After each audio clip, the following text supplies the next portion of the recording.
Welcome to another Fireside Chat episode as part of our series in precursor to the Global Strategy Nexus in Lagos. I'm Mishan Jasuja, as all of you know by now.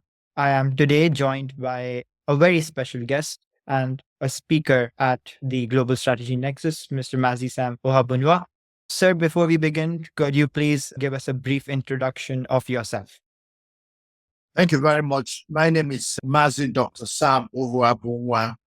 I trained as a pharmacist, but pursued a career in industry, rising to become the chairman and CEO of Pfizer in Nigeria and Pfizer in West Africa.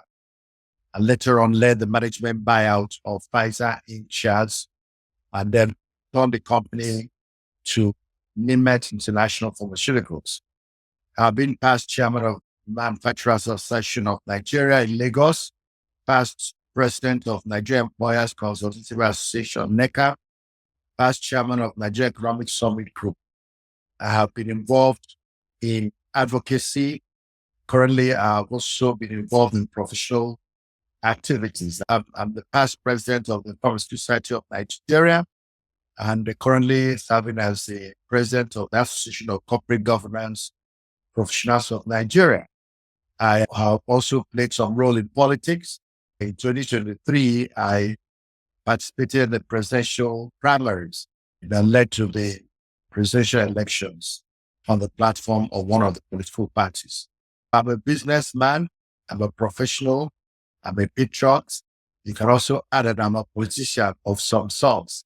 But what defines me is economic advocacy and also as a manager and leader in the Nigerian industrial landscape. Very glad to have you. And personally, since my parents are doctors, I think you're one of the guests that I will relate the most to on this Fireside Chat series as of now. Before we begin talking about the governance landscape in Nigeria and Africa in general, I just wanted to get your take on how the private sector can help address the many public governance challenges that Africa faces. What's your take on that? I believe that the story of Africa and Nigeria particularly is the story of underdevelopment that has lasted longer than it ought to be. It's a story of some poor political and economic governance that has stopped us short of achieving our potentials. Nigeria and most African countries have remained in the third world category, in the developing world category for too many years, whereas some of their peers in Asia and even in Middle East, many have moved away from just being a third world country to an emerging nation, or even some have become first world nation. And much of the problem is that the governance structures in Nigeria and in Africa have not sufficiently promoted private sector investment because it is the private sector investment that drives in the economy. There's a minimum contribution that the public sector can do in generating gross development product. So the poor development of the private sector due to the method of governance of the public sector is the main reason the economy of most African countries, Nigeria inclusive, has been performing below its potential.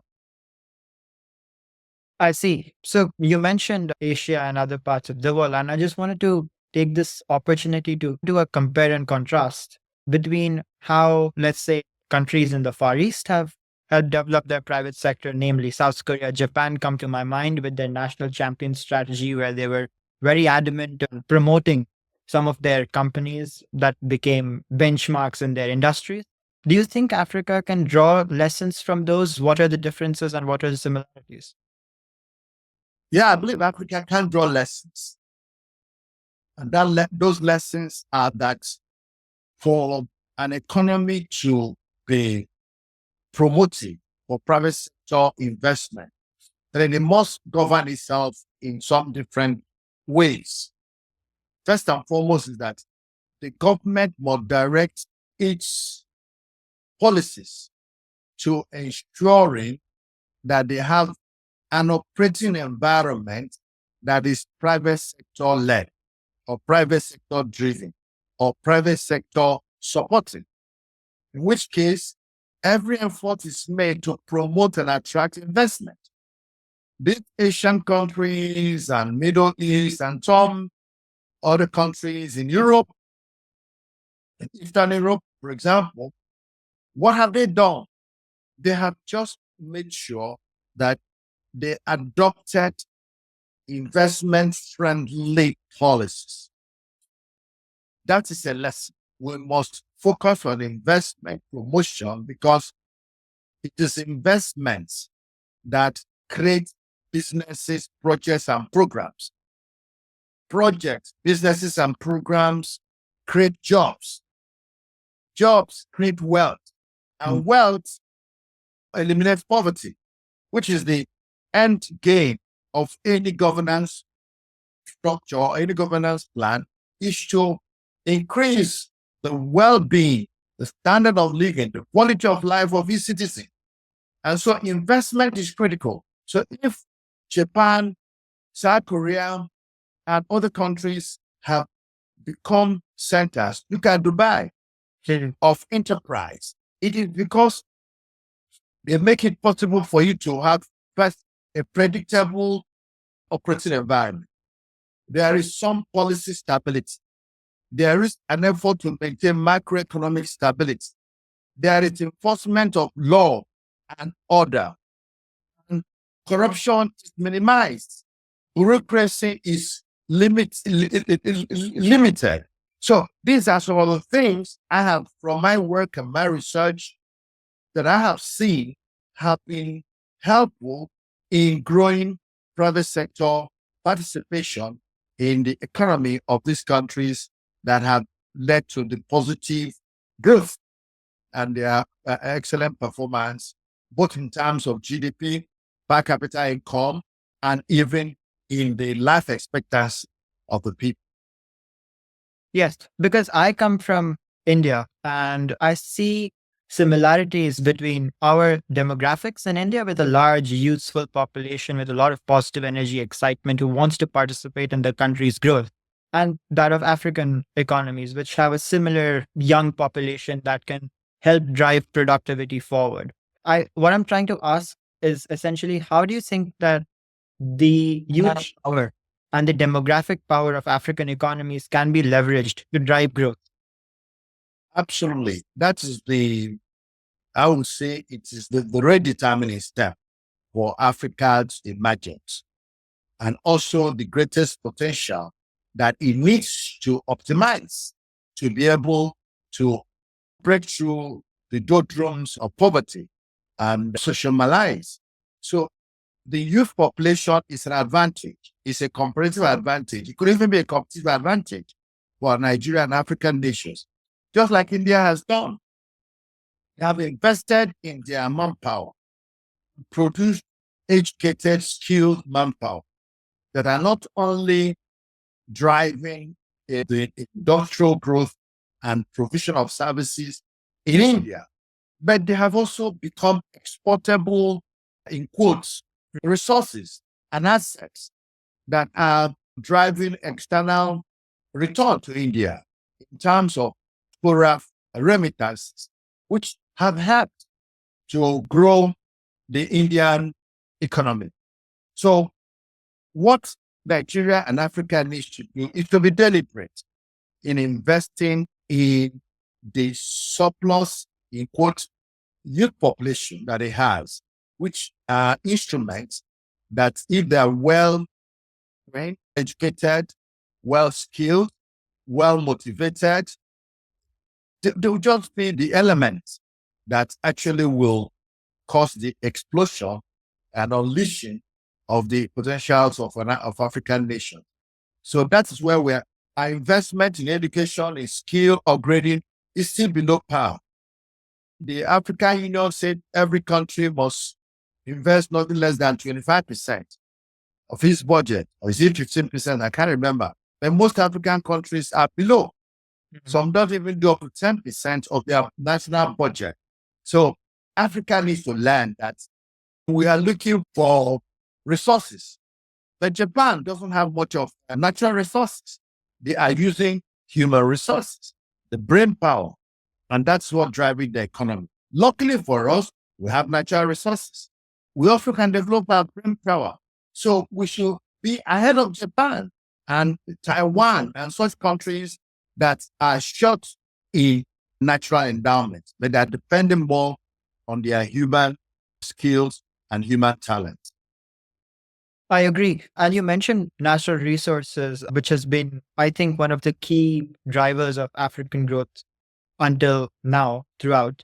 And I recently wrote an article for the 16th Council as well, along with Dr. Brian Rubin. We were talking about how natural resources have been a double edged sword for Africa, turning out to be a paradox of plenty, oftentimes for the continent where, yes, they have driven growth, but the value addition has been very limited because these natural resources are exported to foreign countries in their raw form. And very little manufacturing is done in Africa, and even refining is done on the continent.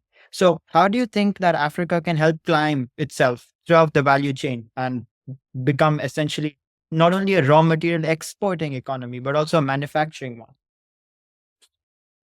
I think for me, and I'm speaking with local experience, is that our problem is largely with our political leadership. I'm sorry to say, is we have political leadership that most of the leadership is not fully abreast of the impact of value addition. They've grown up running an economy that is extractive, oil and gas, cocoa and kernel. Before oil and gas, they were extractive, oil, cocoa, cotton.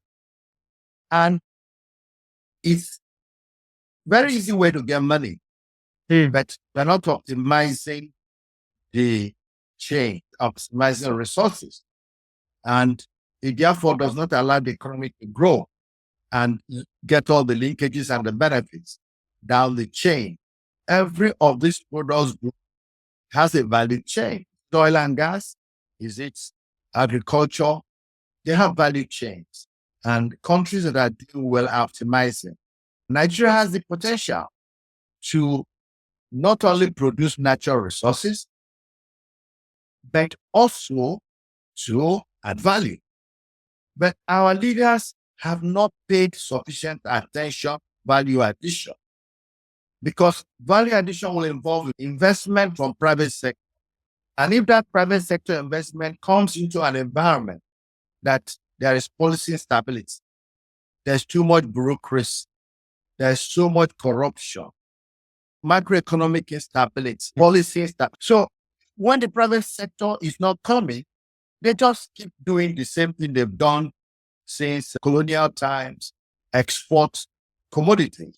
So I think that what I'm asking for, in my view, is that we should try to find out we can enlighten visionary, capable leaders who understand the importance of value addition, who understand that these natural resources are wasting. These natural resources, many are not renewable. One day they will run dry and will be left also high and dry. So they need to know, and that's what we're doing in advocacy. Is it through the Nigeria Economic Summit Group? Is it through the African Economic Summit? Is it through all the series of opportunities we're using, including something like the Global Strategy Nexus?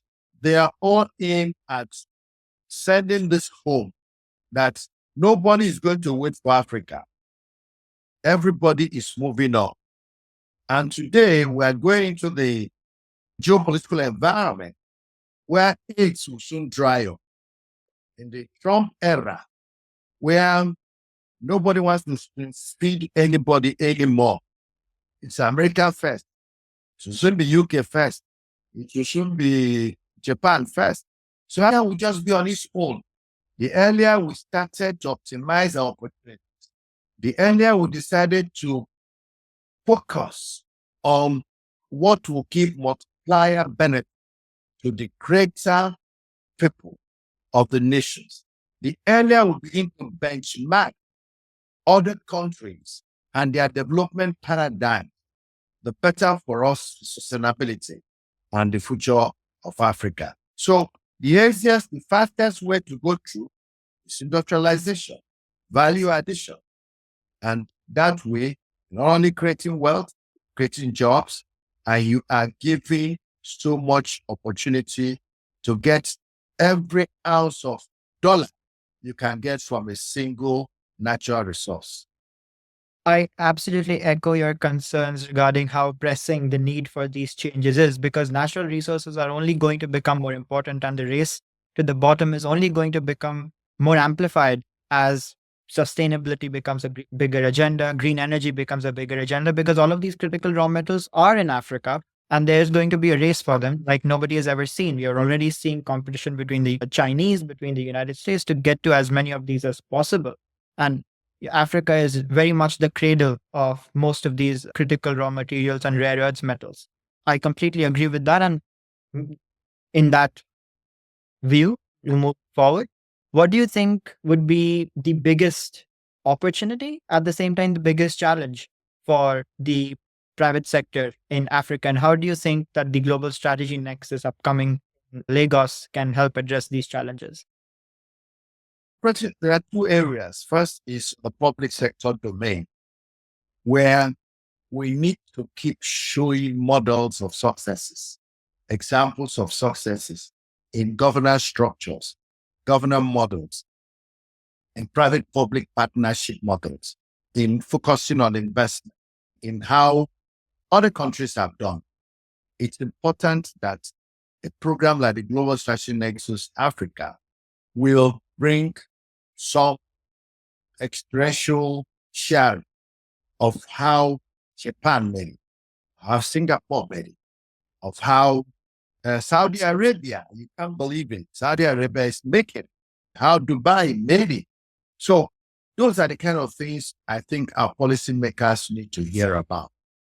Secondly, on the track of the private sector in Nigeria is, permit me to say, most of Africa is still timid, tepid, of course, conditioned by the damages and the experiences they've had with our country.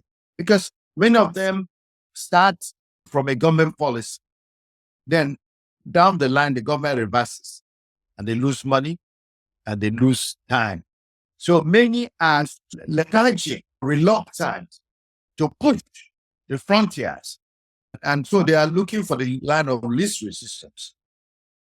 Again, we need some experience sharing from private sector operators from other parts of Africa and thought leaders to exemplify what advantages are available, because sometimes we can be blind to what is just next door, but somebody from outside sees it better.